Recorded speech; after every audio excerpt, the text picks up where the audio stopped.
Aloha kakahiaka. As mentioned, I'm Osatui, president of the Hawaiʻi State Teachers Association. So before we begin, I'd like to acknowledge that we're on the Mokupuni, or island of Oʻahu, the Moku, or district of Ewa, and the Ahupua'a, or land division, which here goes from Pearl Harbor to the Ko'olaus of Waiawa. When we begin HSTA meetings, we begin with a land acknowledgement and something to celebrate the area that we're in, or to tell about its historical significance. Well, last night when I started writing this at 10:30,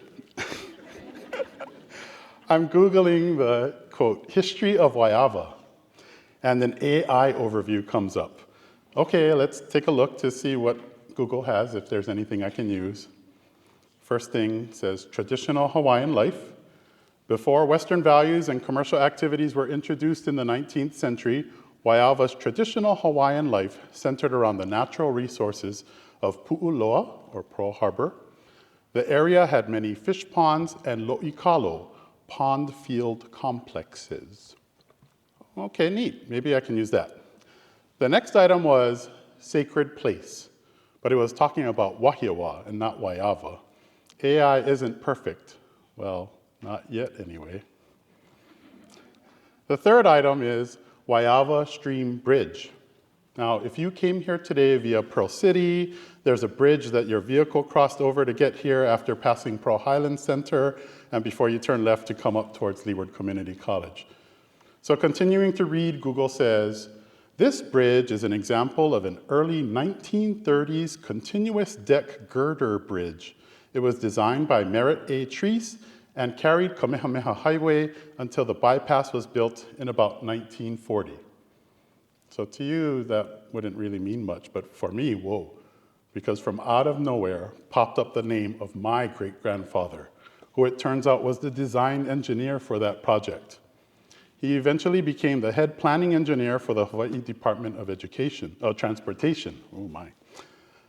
So it said, this bridge is eligible for the Hawaii State Register of Historic Places because of its association with the development of the Waipahu community and the transportation history of the area. So driving over that bridge this morning, I must say was completely different from me and will never be the same again. Anyhow, the whole point of this exercise is that it's important to be rooted in where we are and who we are. And you and I are so fortunate to be here in this wonderful state that we all call home. And each one of you is on the precipice of becoming something so special, so difficult, but so wonderful, a teacher. You see, while my great-grandfather may have been this top engineer designing bridges and other things for the Hawaii Department of Transportation, I grew up in public housing, in a single-parent home, just me, my mom, and my two sisters. We lived on food stamps, which is what we had before EBT. My mom didn't have a job, she didn't drive, so we had to catch the bus everywhere. And there was drug use in my house and around the neighborhood.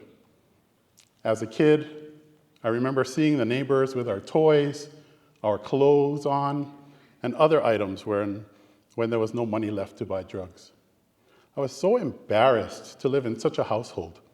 I felt so lonely and jealous of my friends who had two parents, a car to get around, and jobs. They could play at the arcade while I would just sit by and watch because I didn't have any money to play myself.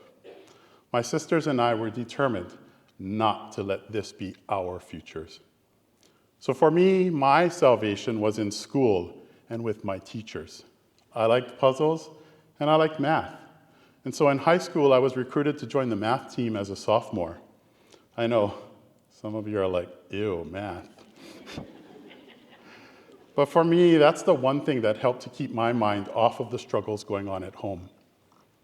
I eventually became the math team captain in my senior year, and I give thanks to my sophomore trig teacher and math team coach, Mr. Richard Mizuta. Mr. Mizuta passed away earlier this year, and I'll always remember how pivotal he was to the future I've been able to make for myself. I'm so thankful that he gave willingly of his time so that students like me could pursue my interests. And even though he would lecture my trigonometry class and say, "Don't ever go into teaching, it's just getting worse and worse every year," I most certainly did not listen to that. Back then, just as it is now, there was a desperate need for teachers. I knew if I went to college to become a math teacher, I could graduate and get a job right away, and that is exactly what happened. During my student teaching semester, this one girl was paying attention and doing work in my class. And so you'd think, nothing strange about that. But when my small Japanese cooperating teacher asked her, "Hey, how come you do your work and pay attention for Mr. Tui, but you don't do that for me?" Her blunt reply was simple: "Miss, he's my race."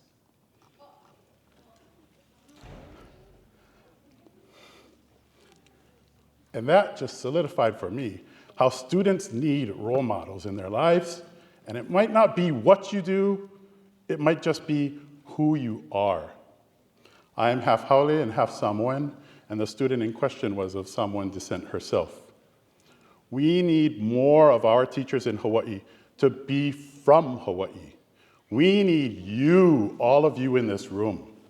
You will have those built-in connections to future students in our schools that others who come from the continent or other countries will not be equipped with right off the bat.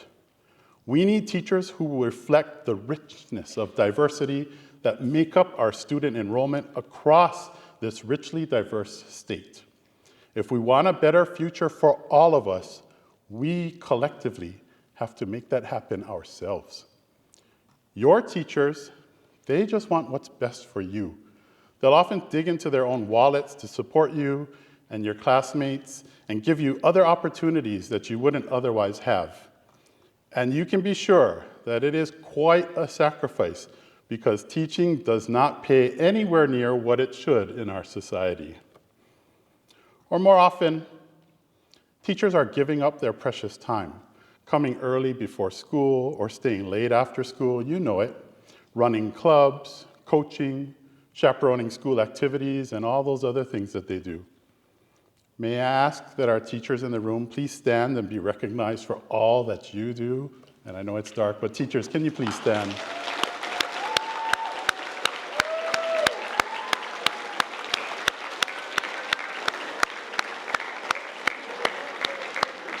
Mahalo to all of you. Teaching has been such a blessing. It was my opportunity to give back to a system that had done so much for me in my formative years. I was able to connect with students who had similar family struggles and let them know that there is hope for the future. You might not realize just how important it is as a student to put effort into learning equivalent to the effort your teachers put into teaching.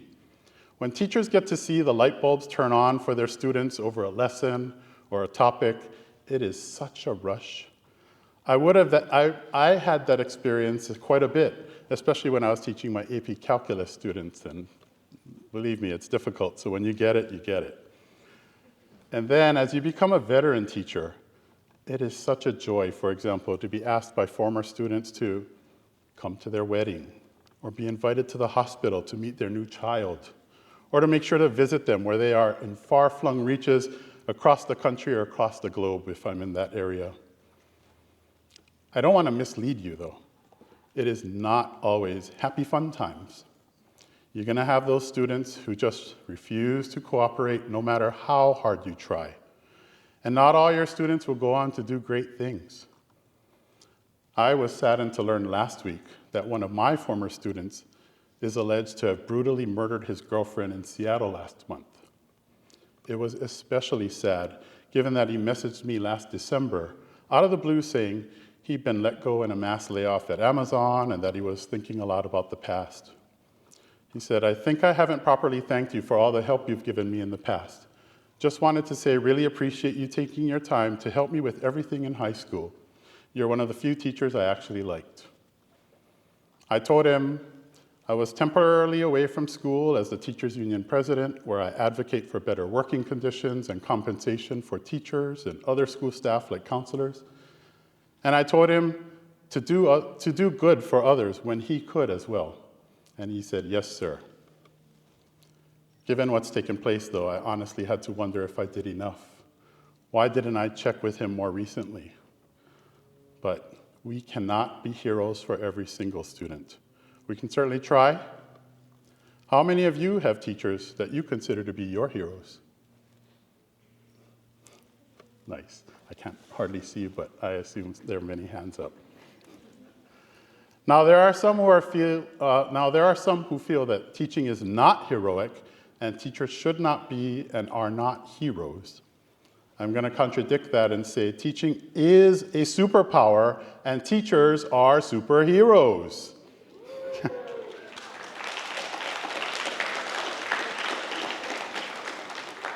What we really need is for more of you to step into those shoes, put on that cape, and become someone's hero for the next generation. I'd like to quote some lyrics from the late, great Whitney Houston from her song, Greatest Love of All. It begins, I believe the children are our future. Teach them well and let them lead the way. You are our future, and you are the ones who will teach as well. And you're the ones who we will teach as well as we can and let you lead the way. Whitney's song goes on to say, show them all the beauty they possess inside. Give them a sense of pride to make it easier. Your interest might not be in math like mine was and is, but whatever your interest is, you can be sure that you'll have students who share that interest and will be so happy that you do too. And that will indeed give them a sense of pride to make it easier for them and will show them the beauty that they possess inside. The song goes on, let the children's laughter remind us how we used to be. That laughter is part of what makes teaching so very special. And so Whitney continues with her lyrics that say, everybody searching for a hero. People need someone to look up to. You can be that someone. You can be that hero. Mine was Mr. Mizuta. And at the core of this Whitney Houston song are the lyrics, learning to love yourself is the greatest love of all. Find that love in yourself first, and you'll be able to share it with others. And when the time comes, you'll find that in the art of teaching, you can most certainly find the greatest love of all. Mahalo to all of you, and have a wonderful day today and a wonderful future leading your own classes someday. Aloha.